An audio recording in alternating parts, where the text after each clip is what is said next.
Hello ninth class students. आज 18 जुलाई 2020। बच्चों, आज प्रश्नावली बताऊंगा आपको 6.1। कल मैंने आपको कोणों के बारे में बताया था, ठीक है, विभिन्न प्रकार के कोण। और साथ साथ ही मैंने आपको एक चीज़ और बताई थी कि ऋजु रेखा पर बना, सीधी रेखा पर बना कुल कोण कितना अंश होता है? 180 अंश होता है। सीधी रेखा पर चाहे कितने ही कोण बने वो रैखिक युग्म कोण कहलाते हैं और उनका योगफल 180 अंश होता है, ठीक है। इसके अलावा मैंने आपको शीर्षाभिमुख कोण बताए थे। जब दो रेखाएं एक दूसरे को एक बिंदु पर प्रतिच्छेद करती हैं तो आमने सामने के कोण हमेशा बराबर होते हैं, जिन्हें शीर्षाभिमुख वर्टिकली अपोजिट एंगल्स कहते हैं। इसके अलावा एक चीज़ छूट गई थी, क्योंकि यहाँ प्रश्न में आ रहा है प्रतिवर्ती कोण। देखो बच्चों, जब आप किसी कोण का मान निकालेंगे, उसका मान अगर आपका 180 अंश से कम आ रहा है, अगर 180 अंश से कम आ रहा है तो वो प्रतिवर्ती कोण नहीं होगा। तो प्रतिवर्ती कोण निकालने के लिए जो भी आपका मान आएगा, जिसका आपने प्रतिवर्ती कोण निकालना है, उसको आप 360 में से घटा देंगे, 360 अंश में से घटा देंगे तो आपको प्रतिवर्ती कोण मिल जाएगा। तो चलिए प्रश्नावली में चलते हैं। प्रश्नावली 6.1, ये पहला प्रश्न है। दिए गए आकृति में रेखाएं AB और CD बिंदु O पर प्रतिच्छेद करती हैं। यदि कोण AOC प्लस कोण BOE बराबर है 70 डिग्री 70 अंश और कोण BOD बराबर है 40 अंश। ये चित्र हमें दिया हुआ है, देखिए। AB एक ये रेखा खींची हुई है, ठीक है, और इसको CD रेखा बिंदु O पर प्रतिच्छेद कर रही है और O से एक रेखा और गई है OE, ठीक है ना। तो कोण AOC धन कोण BOE हमें 70 डिग्री दिया है। कोण BOD का मान भी हमें दिया हुआ है 40 अंश। अब ये कह रहा है कि कोण BOE और प्रतिवर्ती कोण COE ज्ञात कीजिए। ये प्रतिवर्ती शब्द जो हमें मैंने बताया था, प्रतिवर्ती कोण COE ज्ञात कीजिए। तो चलिए हल करते हैं। सबसे पहले आप देखिए चित्र में, AB एक सरल रेखा है, सीधी रेखा है, ऋजु रेखा है, ठीक है, और एक रेखा CD है, वो AB को O पर प्रतिच्छेद कर रही है। अर्थात AB और CD रेखाएं परस्पर एक दूसरे को बिंदु O पर काट रही हैं, ठीक है। जब दो रेखाएं एक दूसरे को किसी बिंदु पर प्रतिच्छेद करती हैं, काटती हैं, तो आमने सामने के कोण बराबर होते हैं, शीर्षाभिमुख। तो यहाँ पर O पर जब AB और CD, OE को देखिए मत अभी, AB और CD एक दूसरे को O पर काट रही हैं, तो शीर्षाभिमुख कोण कौन कौन से बन रहे हैं? AOC और उसके सामने बन रहा है BOD। ये बराबर होंगे आपस में, कोण AOC बराबर कोण BOD, क्योंकि ये शीर्षाभिमुख कोण है और शीर्षाभिमुख कोण हमेशा आपस में बराबर होते हैं। अब यहाँ पर हमें प्रश्न में कोण BOD का मान दिया हुआ था 40 अंश, तो AOC और BOD कोण बराबर हैं आपस में, तो इसलिए कोण AOC भी कितना हो जाएगा? 40 अंश, ठीक है। अब प्रश्न में एक चीज़ और कंडीशन हमें दी हुई है, कोण AOC प्लस कोण BOE बराबर 70 अंश दिया हुआ है। अब AOC आपका निकल गया 40 अंश BOD के बराबर, तो हम यहाँ पर AOC की जगह 40 अंश लिख देते हैं, प्लस BOE को ऐसे लिख देते हैं, बराबर 70 है, बराबर के बाद 70 डिग्री लिख दिया। अब 40 अंश का पक्षांतर कर दीजिए, तो कोण BOE का मान भी हमें मालूम हो जाएगा। तो कोण BOE बराबर 70 डिग्री माइनस 40 डिग्री बराबर 30 डिग्री, 30 अंश आ गया। कोण BOE का मान कितना आ गया? 30 अंश। तो एक तो हमें यही निकालना था उत्तर, कोण BOE का मान हमारा आ गया 30 अंश। अब देखिए, जो AB रेखा है उसके बीच में एक बिंदु और आ रहा है O, तो हम कह सकते हैं कि AOB एक सरल रेखा है, और हम जानते हैं सरल रेखा पर बना कुल कोण 180 अंश होता है।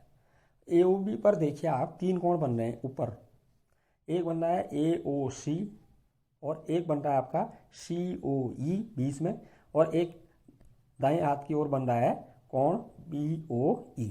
तो ये तीनों कोणों को हम जोड़ेंगे, सरल रेखा पर बने हैं तीनों, AOB सरल रेखा पर बने हैं, सरल रेखा पर बने कुल कोणों का योगफल 180 अंश होता है। तो कोण AOC धन कोण COE धन कोण BOE बराबर 180 अंश। अब आप यहाँ पर जो जो कोण आपको मालूम है उनके मान रख दीजिए। AOC आपको मालूम है, ऊपर निकाल चुके हैं आप 40 अंश, तो AOC की जगह 40 अंश लिख दिया। धन COE हमें मालूम नहीं है, कोण COE ऐसे ही लिख दिया। धन कोण BOE ये अभी निकाल चुके हैं हम, वो 30 अंश आया था, उसकी जगह हमने 30 डिग्री लिख दिया, बराबर 180 अंश।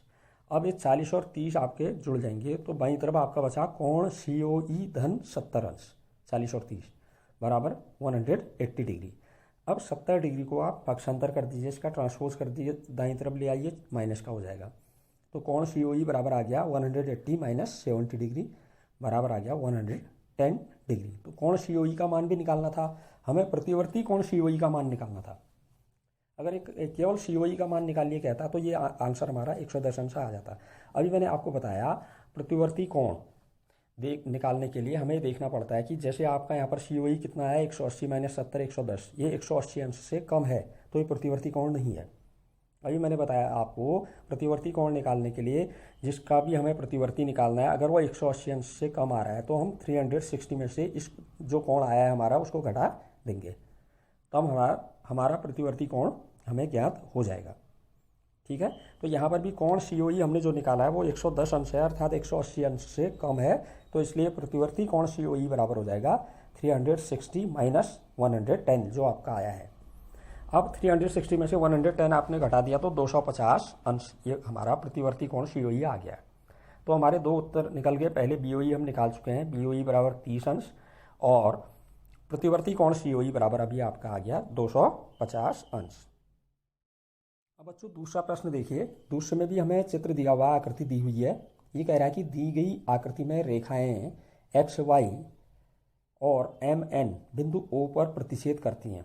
ये चित्र में दिखा रखा है, XY रेखा और MN रेखा एक दूसरे को O पर प्रतिच्छेद कर रही हैं।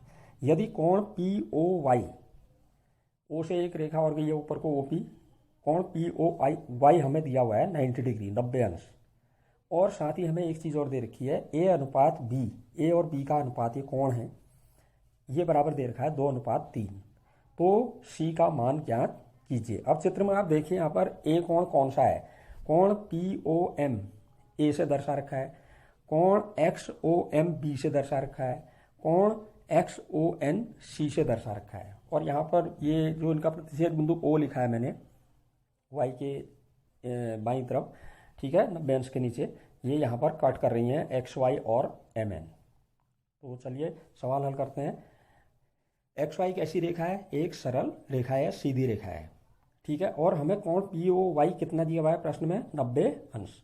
अब आप जानते हैं एक सरल रेखा पर जो कोण बनते हैं उनका योग हमेशा 180 अंश होता है। तो XY पर जो भी कोण बनेगा, यहाँ पर 3 बने हैं, वैसे हम 2 में ही लिख रहे हैं, अभी A और B को एक साथ लिख दे रहे हैं। कोण POY और कोण POX, बाईं तरफ देखिए POX पूरा, उनमें 2 कोण आ रहे हैं A और B मिला करके, हम पूरा ही लिख दे रहे हैं नाम उसका। कोण POX धन कोण POY बराबर कितना होगा 180 अंश, क्योंकि ये सीधी रेखा है XY, सीधी रेखा पर बने कोणों का योगफल 180 अंश होता है। अब यहाँ पर कोण POX हमें जो है मालूम तो है नहीं, A और B के रूप में 2 टुकड़ों में दिखा रखा हो। कोण POX हमने ऐसे लिख दिया, प्लस POY की जगह हम 90 डिग्री लिख दे रहे हैं, बराबर 180। अब 90 का पक्षांतर कर दीजिए, तो कोण POX बराबर आ जाएगा 180 माइनस 90, तो कोण POX बराबर 90 अंश। लेकिन POX जो कोण है बाईं तरफ वाला, वो 2 भागों में बना है, एक तो POM वो A कोण है और एक XOM वो B है। तो मतलब POX कोण A धन B के बराबर है, जबकि हमारा POX अभी हमने निकाल लिया 90, तो A धन B किसके बराबर होगा, 90 अंश। ये हमारी क्वेश्चन नंबर फर्स्ट आ गई। अब हमें प्रश्न में एक शर्त दी हुई है A अनुपात B बराबर 2:3। हम अनुपात को बट्टे में भी लिख देते हैं बच्चों, फ्रैक्शन के रूप में। A अनुपात B को हम A/B लिखते हैं, बराबर 2:3 को 2/3। अब यहाँ पर बजगुणन कर दीजिए। बजगुणन आप जानते होंगे, बाईं तरफ अंश को दाईं तरफ के हर से गुणा करते हैं, और बाईं तरफ के हर को दाईं तरफ के अंश से गुणा करते हैं। तो बाईं तरफ जो हर में B है और दाईं तरफ अंश में ऊपर 2 है, न्यूमरेटर और डिनोमिनेटर आप जानते होंगे। तो 2 से B मल्टीप्लाई हुआ 2B बराबर 3 से A मल्टीप्लाई हुआ 3A, 2B बराबर आ गया 3A। तो B का मान निकालने के लिए हम 2 को अपॉन में ले आएंगे दाईं तरफ, तो B बराबर क्या आ जाएगा 3/2A। अब ये जो B का मान आया है, इसको समीकरण 1 जो हमने लिखी है ऊपर A + B बराबर 90, वहाँ पर हम B की जगह 3/2A लिख देंगे, क्योंकि B 3/2A के बराबर आ गया है। तो B का मान समीकरण 1 में रख दीजिए, ए धन बी की जगह 3/2a बराबर है, बराबर के बाद 90, ठीक है। अब a प्लस 3/2a, इसमें आप एलसीएम ले लीजिए या सीधे एक, यहाँ पर जो भिन्न वाली संख्या है एक पूर्ण संख्या है, तो भिन्न वाली संख्या में हर में कितना है 2, 2 से डिनोमिनेटर से आगे वाले a को मल्टीप्लाई कीजिए 2a, फिर बीच में प्लस है 2a प्लस यहाँ दूसरे वाले में न्यूमरेटर में 3a है, प्लस 3a अपॉन में वही 2 आएगा जो हर में है दूसरे वाले के 2, तो 2a प्लस 3a/2 बराबर 90 डिग्री। 2a और 3a जुड़ के 5a हो गए upon 2 is equal to 90 degree. अब हमें a का मान निकालना है, तो हम a के जो हर में है उसको हम 90 के साथ गुणा करेंगे और a के साथ जो गुणा में है वो दाईं तरफ हर में चला जाएगा। तो a बराबर 90 गुणा 2/5, 5 से आपका 90 डिग्री कट गया 18 बार, 18 से आप 2 को मल्टीप्लाई करेंगे 36 डिग्री आ गया, ए का मान आ गया, ए कोण का मान, जबकि हमें सी निकालना है, ठीक है। अच्छा, यहाँ पर मैंने आपको बताया कि एक्स वाई और एम एन रेखाएं एक दूसरे को बिंदु ओ पर प्रतिच्छेद कर रही हैं। जब दो रेखाएं एक दूसरे को किसी बिंदु पर प्रतिच्छेद करती हैं तो आमने सामने के कोण, जिन्हें हम शीर्षाभिमुख कोण कहते हैं, वो बराबर होते हैं। अब जरा यहाँ पर देखिए, एक्स ओ एन, इसका शीर्षाभिमुख क्या है, एम ओ वाई, यही है ना। तो कोण एक्स ओ एन बराबर होगा कोण एम ओ वाई, क्योंकि ये शीर्षाभिमुख कोण है, ठीक है ना। तो कोण एक्स ओ एन जो है वो सी है, वही हमें निकालना भी है। तो कोण एक्स ओ एन बराबर किसके बराबर होगा, एम ओ वाई। लेकिन एम ओ वाई में दो कोण बने हैं, एम ओ वाई में दो कोण बने, एक तो बना है एम ओ पी जो अभी हमने निकाला ए 36 निकाल रखा है, और दूसरा है पी ओ वाई, वो 90 अंश में दिया हुआ है, ठीक है। तो कोण एक्स ओ एन बराबर क्या होगा, ए प्लस 90, ए का मान हम निकाल चुके हैं। तो कोण एक्स ओ एन बराबर ए की जगह 36 प्लस 90, ठीक। तो कोण एक्स ओ एन बराबर आ गया, जोड़ के इसको 126, और कोण एक्स ओ एन जो है वो सी के बराबर है, तो हम एक्स ओ एन की जगह सी लिख दे रहे हैं, तो इसलिए सी बराबर आ गया 126 डिग्री, सी बराबर 126 अंश। यही हमें आंसर लाना था। चलिए अब प्रश्न संख्या 3 देखते हैं। इसमें भी हमें चित्र दिया हुआ है, आकृति दी हुई है। दी गई आकृति में यदि कोण पी क्यू आर बराबर कोण पी आर क्यू है, यह हमें दिया हुआ है। कोण पी क्यू आर किसके बराबर है, कोण पी आर क्यू के बराबर दिया हुआ है हमें, यह है बराबर कह रखा है। तो सिद्ध कीजिए कि कोण पी क्यू एस बराबर कोण पी आर टी, हमें उत्तर लाना है। पी क्यू एस कोण जो बाहर की ओर बना है ना, और दूसरा बाहर की ओर दाईं तरफ कोण बना है पी आर टी, ये आपस में बराबर होंगे, ये हमें सिद्ध करना है, प्रूव करना है। तो चित्र में देखिए जरा, चित्र के अनुसार एस आर एक सरल रेखा में दिखाई दे रही है, एस से आर तक ही कह रहा हूँ मैं, अभी टी तक नहीं जा रहे हम। एस आर, ये एस पूरी सरल रेखा है, सीधी रेखा है। एस आर भी एक सरल रेखा होगी, उसका उसी का भाग है। और इस एस आर में बीच में एक बिंदु क्यू आ रहा है, क्यू से एक रेखा गई है पी क्यू, ठीक है ना। तो यहाँ पर जो पी क्यू रेखा गई है, सीधी सरल रेखा एस आर पर गई है। तो सरल रेखा पर जब कोई रेखा हम किसी बिंदु से खींचते हैं तो वो रैखिक युग्म के कोण कहलाते हैं, और उन दोनों कोणों का योगफल हमेशा 180 अंश होता है, हम जानते हैं। तो यहाँ पर कोण पी क्यू एस और कोण पी क्यू आर, ये कैसे कोण हो गए, रैखिक युग्म के कोण हो गए, और रैखिक युग्म के कोणों का योगफल 180 अंश होता है। तो कोण पी क्यू एस धन कोण पी क्यू आर किसके बराबर होगा, 180 अंश। यह आ गई समीकरण नंबर 1। अब इसी प्रकार हम क्यू से टी तक की रेखा अगर लें, ये भी एक सरल रेखा है, क्योंकि पूरी एस टी एक सरल रेखा है, क्यू टी भी उसका ही हिस्सा है, उसका भाग है। तो क्यू टी यहाँ पर एक सरल रेखा हो गई। क्यू टी में एक बीच में बिंदु आ रहा है आर, आर से रेखा गई है पी आर, गई है। तो यहाँ पर जो आर से रेखा पी आर गई है, इस सरल रेखा क्यू टी पर गई है। तो यहाँ पर भी हमें रैखिक युग्म प्राप्त हो रहा है। कौन कौन से कोण प्राप्त हो रहे हैं, या रैखिक युग्म के हमें कौन से कोण मिल रहे हैं, कोण पी आर क्यू और कोण पी आर टी, ये भी रैखिक युग्म के कोण हैं। और रैखिक युग्म के कोणों का योगफल आप जानते हैं 180 अंश होता है। तो कोण पी आर क्यू धन कोण पी आर टी बराबर कितना होगा, योगफल 180 अंश। रैखिक युग्म के कोणों का योग 180 अंश होता है। यह आ गई हमारी समीकरण नंबर 2। अब जरा समीकरण एक और 2 को देखिए।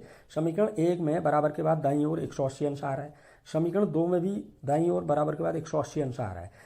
आप जानते हैं पहले से नियम 6, 7, 8 से आप पढ़ते आ रहे हैं, जब दो समीकरणों के दाएं पक्ष आपस में बराबर होते हैं तो उनके बाएं पक्ष भी हमेशा बराबर होंगे। तो इनके बाएं पक्ष भी बराबर होंगे, पहले वाले का बाएं पक्ष और दूसरी समीकरण का बाएं पक्ष, ये भी हमेशा आपस में बराबर होंगे। ठीक है, तो समीकरण 1 और 2 से कोण पी क्यू एस, पहली समीकरण का बायां पक्ष, कोण पी क्यू एस धन कोण पी क्यू आर बराबर कोण दाएं पक्ष के दूसरी समीकरण के बाएं पक्ष के कोण पी आर क्यू धन कोण पी आर टी। लेकिन प्रश्न में हमें एक शर्त दी थी, आप प्रश्न को ध्यान से देखिए ऊपर, यदि लिखा था, यदि कोण पी क्यू आर बराबर है P R Q. P Q R किसके बराबर है? पी आर क्यू के। तो हम जहाँ पर पी क्यू आर आ रहा है वहाँ पर हम पी आर क्यू लिख सकते हैं, जो अभी हमने निकाल रखा है। तो यहाँ पर कोण पी क्यू एस ऐसी लिख दिया हमने, धन कोण पी क्यू आर की जगह लिख दिया कोण पी आर क्यू, क्योंकि हमें दिया है पी क्यू आर बराबर है पी आर क्यू के। और बराबर के बाद जो है वैसी लिख दो, कोण पी आर क्यू धन कोण पी आर टी। ठीक, अब बाईं तरफ जो है पी क्यू एस, कोण पी क्यू एस को ऐसे ही रख रहे हैं, और ये जो धन कोण पी आर क्यू है उसका पक्षांतर करके दाईं ओर ले आ रहे हैं, तो चिन्ह बदल जाएगा, यहाँ आके माइनस का हो जाएगा वो। ठीक है, तो बाईं तरफ हमारा बच गया कोण पी क्यू एस बराबर, दाईं तरफ क्या था पहले उसको पूरा लिख दो आप, दाईं ओर था कोण पी आर क्यू धन कोण पी आर टी। अब हम बाईं तरफ वाले कोण पी आर क्यू को इधर लाए, माइनस का हो गया, कोण पी आर क्यू पक्षांतर हो गया। अब यहाँ पर देखिए पी आर क्यू शुरू में ये आ रहा है दाईं तरफ प्लस का, और लास्ट में माइनस का, पी आर क्यू बराबर आ रहे हैं, कट गए, कैंसिल हो गए। तो क्या बच गया हमारे पास बाईं तरफ, कोण पी क्यू एस बराबर कोण पी आर टी। दाईं तरफ हमारा कोण पी आर टी बचा, यही हमें सिद्ध करना था। तो कोण पी क्यू एस बराबर कोण पी आर टी, ये आपके समझ में आया होगा। मैंने एक एक स्टेप करके बता रखा है, आप एक बार इसका चित्र से अभ्यास कीजिए और हल कीजिए। अब एक दो बार इसको देखिए अच्छी तरह, उसके बाद स्वयं हल कीजिए, तो आसानी से आप इसको हल कर लेंगे। बच्चों मैं आपको एक चौथा प्रश्न और बता रहा हूँ, फिर आप कुछ सवाल स्वयं हल करेंगे, कोशिश करिए, नहीं आएगा मैं बताऊँगा। लेकिन बिल्कुल यही नियम जो मैंने कल आपको परिभाषाएँ बताई हैं और जो नियम बताए हैं उन्हीं पर बेस्ड हैं। ठीक है ना, अधिकतर जो है रैखिक युग्म पर आधारित हैं। ठीक है ना, तो आप मैं एक और बता रहा हूँ, उसको देखिए ध्यान से। दी हुई आकृति में, ये चित्र दे रखा है अभी, दी हुई आकृति में यदि x प्लस वाई बराबर है w प्लस जेड, ये एक्स वाई डब्ल्यू जेड कोण है दिखा रखे हैं चित्र में, तो सिद्ध कीजिए कोण ए ओ बी एक ऋजु रेखा है। देखिए कोई भी रेखा ऋजु रेखा कब होती है? जब उस पर बने कोणों का योगफल 180 अंश आ जाता है, ये आपको मालूम है। किसी रेखा पर कितने भी कोण बना दें हम एक तरफ, तो उनका योग अगर 180 अंश आ रहा है तो वो सीधी रेखा होती है, इसका मतलब ऋजु रेखा होती है। ऋजु माने सीधी रेखा, सरल रेखा। तो बच्चों यहाँ पर हमें कोण दिए हुए हैं चित्र में, देखिए आप कोण आपका ये दिया पहले सी ओ बी एक्स दिया है, कोण सी ओ ए वाई दिया है, कोण ए ओ डी जेड दिया है, कोण बी ओ डी डब्ल्यू दिया है। चित्र में देखिए आप, ये ओ बिंदु के चारों ओर बने हैं। किसी बिंदु के चारों ओर बने कुल कोणों का योगफल 360 अंश होता है, जिसे हम वृत्तीय कोण कहते हैं। किसी बिंदु के चारों तरफ सरल रेखा पर बना कोण 180 अंश, लेकिन किसी बिंदु के चारों ओर बने कुल कोणों का योगफल हमेशा 360 अंश होता है, जिसे हम वृत्तीय कोण कहते हैं। तो यहाँ पर देखिए एक्स, कोण वाई, कोण जेड और कोण डब्ल्यू एक ही बिंदु ओ के चारों ओर बने, उसके परितः बने हैं। ठीक है ना, और वृत्तीय कोण का मान होता है 360। किसी बिंदु के चारों ओर बने सभी कोणों का योगफल 360 होता है। तो इसका मतलब कोण एक्स धन कोण वाई धन कोण डब्ल्यू धन कोण जेड, इन चारों को जोड़े तो किसके बराबर होगा? 360 अंश के बराबर। लेकिन प्रश्न में हमें क्या दिया था देखिए अच्छी तरह, यदि x प्लस वाई बराबर है w प्लस जेड, हमें दिया था x प्लस वाई किसके बराबर है? w plus Z. या हम बाएं पक्ष को दाएं पक्ष में लिख दें, दाएं पक्ष को बाएं पक्ष में लिख दें, तब भी बात वही आई। ठीक है, या w प्लस जेड बराबर होगा x प्लस वाई। तो जहाँ पर w प्लस जेड आएगा वहाँ पर हम x प्लस वाई लिख सकते हैं, क्योंकि w प्लस जेड बराबर दे रखा है x प्लस वाई के। ठीक है, जो हमें दिया था x प्लस वाई, मैंने उसको ब्रैकेट में लिख दिया, प्लस w प्लस जेड को भी ब्रैकेट में अलग से लिख दिया, बराबर के बाद था 360 और 360 लिख दिया। अब पहला वाला ब्रैकेट x प्लस वाई ऐसे ही लिख दिया है, प्लस दूसरा ब्रैकेट में w प्लस जेड, और w प्लस जेड किसके बराबर है? दिया हुआ है हमें x प्लस वाई के। तो वहाँ पर भी हम w प्लस जेड की जगह x प्लस वाई लिख दे रहे हैं, बराबर के बाद 360। अब यहाँ पर देखिए x दो बार आ गया, x प्लस x 2x धन y plus Y 2y, 2x plus 2y बराबर आ गया 360 अंश। ठीक है, 2 को कॉमन ले लीजिए, x के साथ भी 2 है, y के साथ भी 2 है, 2 को हमने कॉमन ले लिया, तो ब्रैकेट में क्या बचा? x बच गया, 2 बाहर ले लिया, धन y बच गया, 2 बाहर ले लिया कॉमन, तो ब्रैकेट में x प्लस वाई बच गया, बराबर है 360। तो x प्लस वाई बराबर क्या हो जाएगा, जो 2 गुणा में है ब्रैकेट के बाहर वो बट्टे में चला जाएगा दाईं ओर। तो x प्लस वाई बराबर 360/2। 2 से आपका 360 180 बार कट जाता है। तो x प्लस वाई बराबर हमारे पास क्या आ गया लास्ट में, 180 अंश। अब यहाँ पर जरा ध्यान दीजिए, यहाँ पर जो कोण x और कोण y है उनका योगफल कितना आ गया है, 180 अंश आ गया है। अर्थात ये आसन्न कोण है। आसन्न कोण माने क्या होते हैं, किसी सीधी रेखा पर जब एक रेखा और खींची जाती है तो उसके दोनों ओर बने कोण आसन्न कोण कहलाते हैं और इनका योग हमेशा 180 अंश होता है। तो इन दोनों कोणों की उभयनिष्ठ रेखा क्या दिख रही है चित्र में, देखिए ओसी दिख रही है। अतः इन आसन्न कोणों की जो शेष भुजाएं बची ओसी के किनारे किनारे OA और OB, ये सरल रेखा बनाएंगी आपस में। अतः हम कह सकते हैं कि AOB एक सरल रेखा है या AOB एक ऋजु रेखा है। तो बच्चों आगे के प्रश्न आप देखिए कुछ सवाल, और जो सवाल नहीं बनेंगे मैं बताऊंगा आपको। कुछ सवाल आप हल कर लेंगे इन्हीं नियमों से, इन्हीं गुणों के आधार पर, इन्हीं परिभाषाओं के आधार पर। चलिए आगे के सवाल बनाइए और ग्रुप में शेयर अवश्य कीजिए। कोई बच्चा ग्रुप में सवाल नहीं दे रहा है।